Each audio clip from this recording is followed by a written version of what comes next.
બનાસકાંઠા અને વાવ-થરાદમાં આઈઆરએમ કંપનીના 65 થી વધુ સીએનજી પંપ બંધ.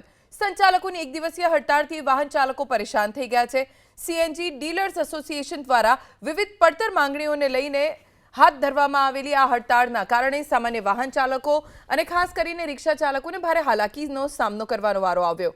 એસોસિએશન દ્વારા અગાઉ કંપનીને હડતાળ અંગે ચેતવણી આપવામાં આવી હતી, છતાં ઉકેલ ન આવતા પંપ સંચાલકોએ કામગીરી બંધ રાખી વિરોધ નોંધાવ્યો. પંપ પર સીએનજી બંધ છે એવા બોર્ડ મારી દેવામાં આવ્યા છે. બનાસકાંઠા અને વાવ-થરાદમાં સીએનજી પંપની હડતાલ જોવા મળી રહી છે. મહત્વની વાત છે કે એક દિવસીય આ હડતાલનું સીએનજી એસોસિએશને આયોજન કર્યું છે. તમે જોઈ શકો છો તે પ્રમાણે હાલ બનાસકાંઠા અને વાવ-થરાદના સીએનજી પંપ બંધ હાલતમાં છે.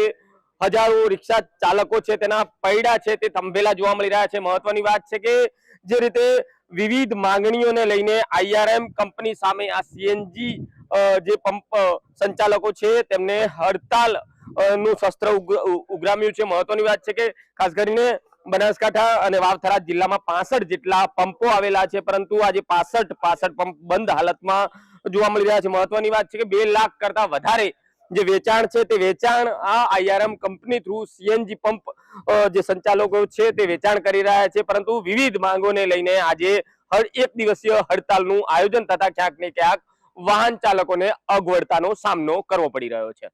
વસંત ગોર, એબીપી અસ્મિતા, બનાસકાંઠા. રોજનો 500 રૂપિયા ધંધો હોય, અમારે પેટ્રોલ માં ચાલતી નહીં રિક્ષા, અને આજે સીએનજી બધું બંધ છે.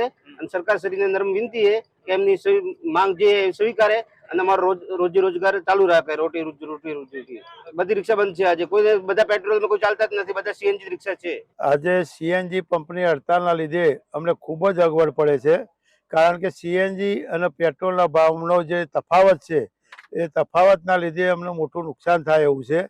બીજું કે એના લીધે અમારો સમય પણ વેડફાય છે ખોટો, કારણ કે જેટલા પંપે જઈએ તે હડતાલના લીધે બંધ છે. એના લીધે આજે અમને મુશ્કેલી છે. અમારી માંગણી 7-8 વર્ષથી એવું છે કે 7-8 વર્ષથી અમારું રોકાણો, અમારા જે સ્ટાફનો પગાર 8 વર્ષ પહેલા અને હમણાંના સ્ટાફ પગારો એ બધું ડબલ થઈ ગયું છે. અમારું રોકાણ ડબલ થઈ ગયું છે, પણ અમારું 8 વર્ષથી કોઈ પણ પ્રકારનું કમિશન 1 પૈસો પણ વધારવામાં આવ્યું નથી. અમે કંપનીને વારંવાર માંગણી કરેલી છે.